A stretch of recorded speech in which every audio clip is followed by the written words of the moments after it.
Good evening, everyone. I hope y'all are having yourselves a great evening so far. It is Sunday night. It's Not Move Podcast. I'm Chief 316.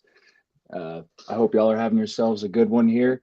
I want to bring in my co-host today, JB. You there, bud? Have him. Wait a second. There he is. Yes, sir. What's going on? Oh, not much. We're gonna do a little not moved and cover the Grand Park 165 today down at the Chicago Street Course for the NASCAR Cup Series. All right, all So, right. Yeah, Gumby should have been down there. yeah, actually, shout out to our boy Gumby. He's kind of helping work the events, and man, I was getting videos and pictures all week, so it's gonna come out on some of the socials, and that way, that's all taken care of. So, is for those of you who are NASCAR fans, you guys already know what today was. It's the Fourth of July weekend race, very controversial. It's either you love this Grand Park 165 or you hate it. I personally am. I like it. I think it's cool to create street courses down in through these city streets of major metropolitan areas.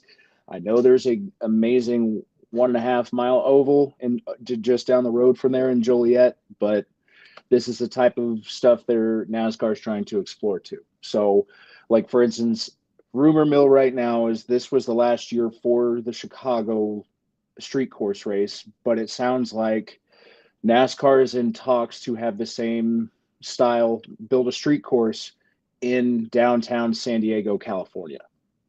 So we'll see if that happens. I think that would be honestly pretty cool being having been born in San Diego personally, just being able to see a stock car go over the Coronado Bridge would be pretty legit. But either way, so first things first, what I want to do, I want to go through the top five, and we're gonna kind of break that down. I mean, we all knew Shane Van Gisbergen was going to win today. Just that dude is lights out when it comes to this style of racing. It's very technical, and that's one thing when it comes to these narrow racetracks, especially NASCAR built tracks that are temporary. It's almost like how someone would compare it to Monaco with just very narrow, very fast.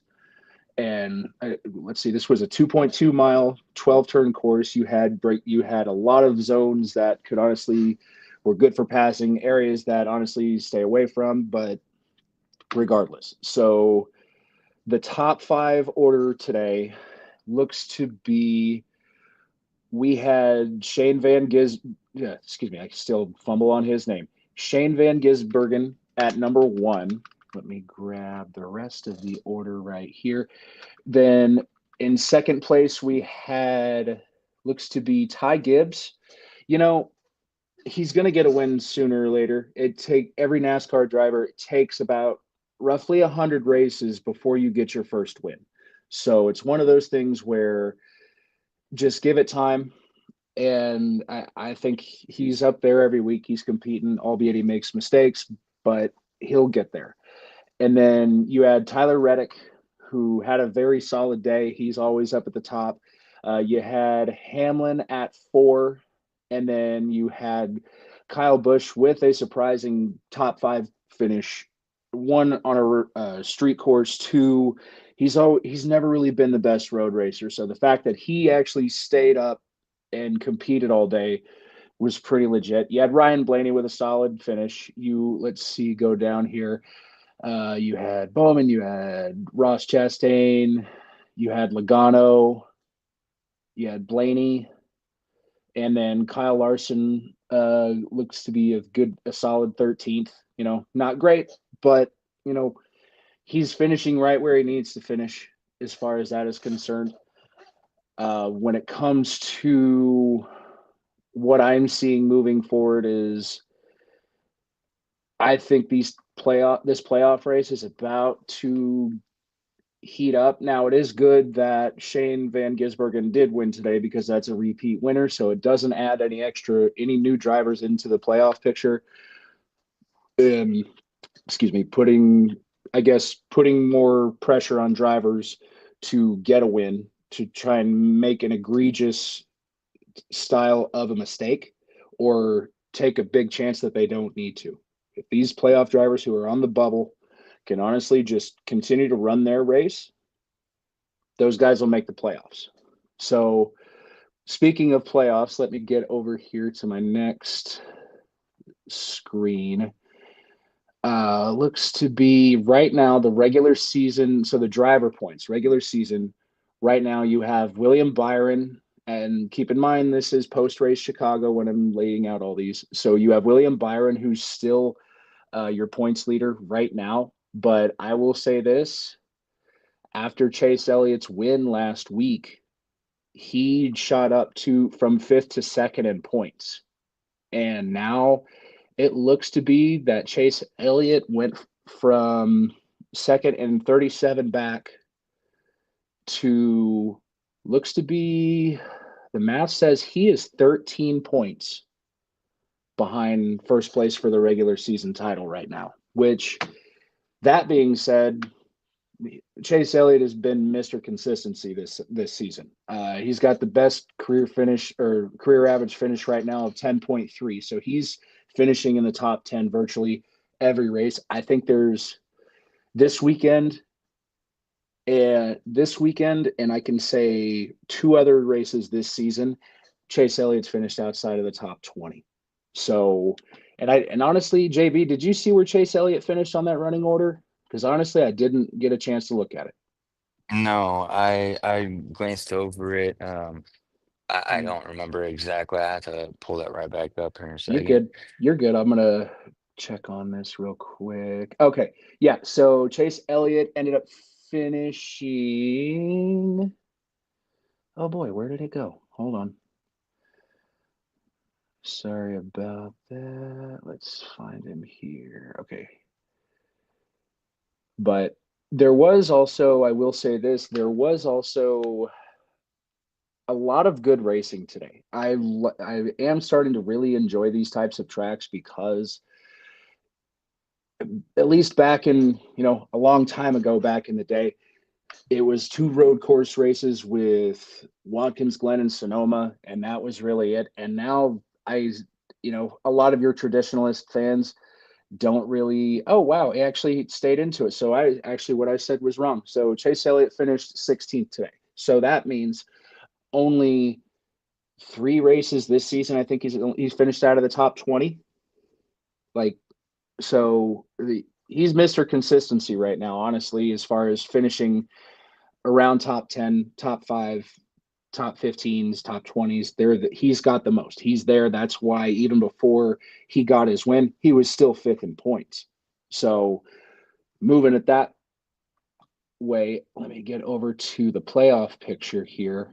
Now, when it comes to the playoffs, everyone knows it's a win and in situation, but your guys at the bubble right now, they're trying to get wins. The problem is the good cars have kind of already won, and these guys are on the bubble because they keep putting themselves in these spots. Like one thing today that helped was when Shane Van Gisbergen won a couple of weeks ago at Mexico City, and also now to add on to it today.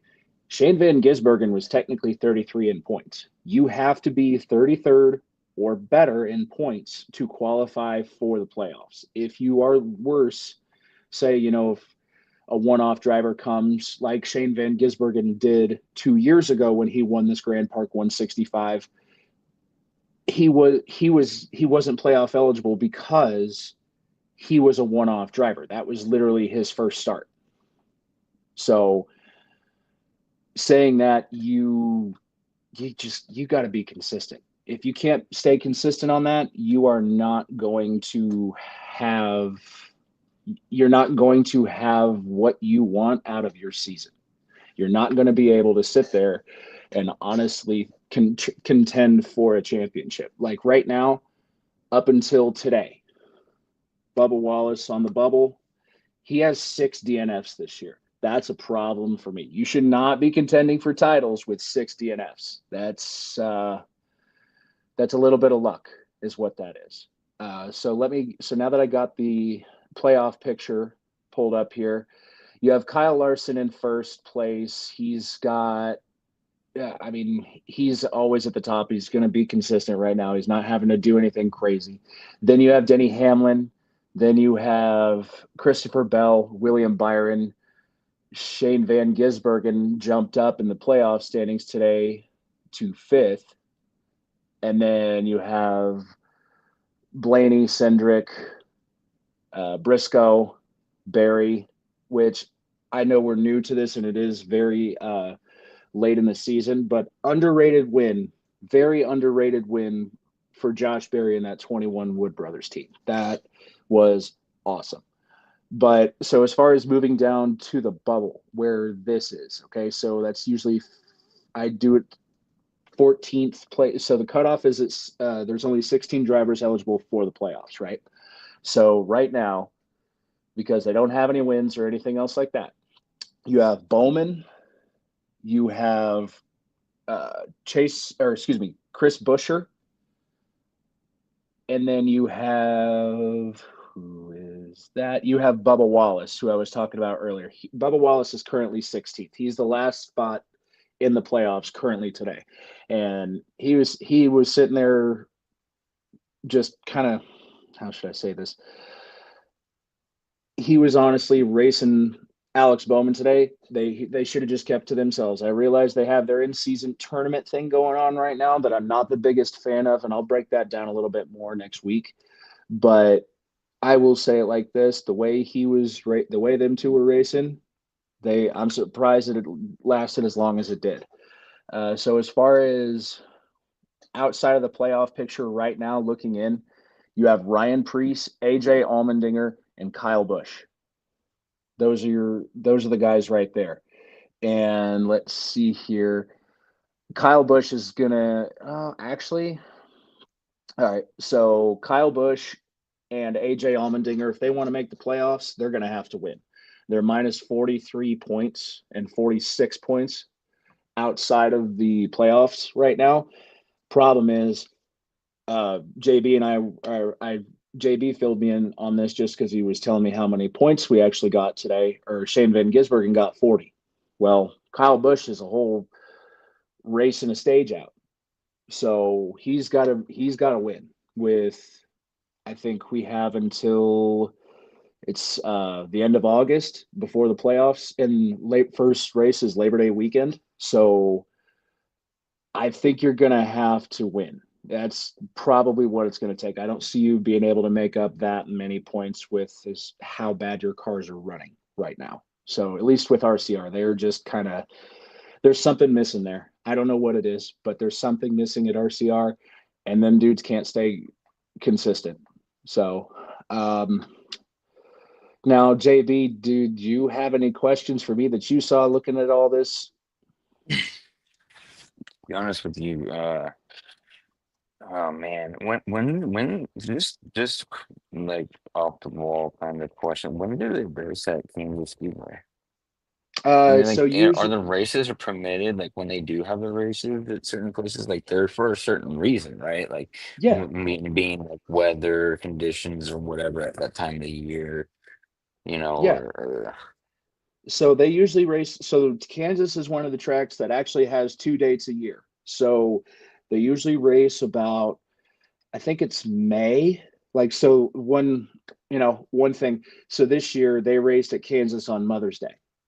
That was the first race. The second race will be in the fall, usually October time frame. So usually it's like an away. It's an away when the Chiefs are on the road. That's when they come into town and race. So, um, but yeah, so they have those. They have a whole weekend. Uh, my gosh, they need to. Sorry, that did not want to load. I think at Kansas Speedway right now, if you go and look on, past races and everything else, JB, Kansas Speedway puts out the best racing right now for the mile and a half package and how old that surface is. It's so much fun to watch. I really? cannot wait for to get back there. It's been a few years since I've been able to go. But just with why is it the best though? Like, I mean, what's the difference? I mean, each track they s- go the same way. well, so here's the thing. Back a few years ago, they released a new race car. They went from Gen 6 to next gen or Gen 7, however you want to call it. And these cars are very these cars are just very different. So they went from what is it? They went from 4 speeds to 5 speeds. They went to independent suspension, so now you're dealing with toe links and everything else. They have a new way that these cars are built. They're single source parts. So one person or one manufacturer builds that part. And the way how the the design for this car was to make the playing field more even, so that way it was more dependent on driver talent rather than you having, you know, a couple extra horsepower or something like that. So they wanted it to be up to the driver more than anything. And so, for instance, when it comes to the short track package, I do not like the racing. There's a big harp in the NASCAR community about what's going on with these cars and what they should do, what they shouldn't do. We can go down that at a later date because I can tell you I can fill up another 30 minutes for it. But one thing I can tell you is when it comes to these cars, they're very aero dependent. And so, like last week, with Chase Elliott's win. That's more of a drafting style track like your Daytonas and your Talladegas. They reconfigured Atlanta that way. But the that race last weekend was probably one of the first drafting races in a while where the NASCAR community as a whole was pretty impressed with how many lead changes they were having, and not just having one car just sit there and lead the whole race and race in a line. These guys were shifting, going up and down as far as just from the top to the bottom, moving everything. So when I to say all that to try and condense it down, these cars are built different now, and it's really really interesting the differences. So like here in a couple weeks, so because next week we'll get to it in a second as well, they are in Sonoma at another road course, so you're really not going to notice or see much. Having said that, when they go back to the ovals and you compare it to the Kansas race that they had a couple weeks ago, you'll be able to see it with just how the setups have to go and what these guys are running into. Because the biggest issue these guys are running into right now is they don't have enough off throttle time because they have the horsepower so low. It's like at a 550 package right now, I think it is. And you have to sit there and basically you're going around a track and you're maybe getting out of the gas once on an oval. So the speeds are up, the impacts are up. You're running into some issues with that. And I know NASCAR is trying to figure out something with adding more horsepower, narrowing tires, doing something internally with the engines to help benefit the racing, because there are a lot of tracks that presumably put on good shows, but the racing itself in general is very lacked. It's not exactly, as far as someone who watches racing every week, I can sit there and tell you if this is a good race or if this is a bad race. Now, someone like you who really doesn't watch NASCAR all that much, you probably just see, dude, these guys are still hauling ass. They're still moving. Like, I don't, what's the problem? You know?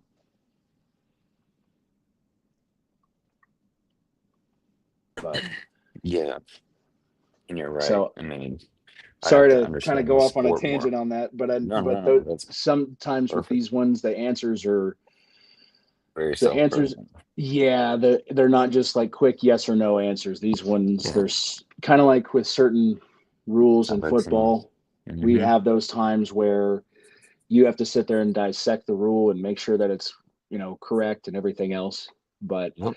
so I guess one thing we can do real quick, let's go ahead and look forward to next week. So next week we are in Sonoma, California. It's going to be the Toyota Save Mart 350. Sonoma is a road course that has been I mean, it's had I don't know how many names. It used to be Infineon. Now it's just Sonoma. It's been named so many different ways, and but it's been on the NASCAR schedule for a very long time. Personally, I think it's all right. Road course racing has started to grow on me, so that's one thing is now that I'm actually intrigued with a lot of the road courses. Maybe I'm going to try and give Sonoma more of a fair shake, but it's very, I will say this, the elevation changes at this racetrack are insane. Very interesting and a very cool race to watch if you're wanting to watch road course racing. It's a very technical track. So it's in Sonoma, California, like I said, deep in the heart of wine country. So it's very it's a very, how should I say this? A slow, fast race where it looks like these guys are moving and grooving and just knocking these laps out, but at the same time, it just takes so long. So it's one of those races where I would tell you if you are a NASCAR fan and you at least want to give it a shot, it'll be on TNT on Sunday. As far as the time goes, I do not have that. My guess is it'll probably be probably 4-ish Eastern time, just because it is all the way out in California. So the airtime will be later in the day. But do you have any questions as far as the race goes next week, JB?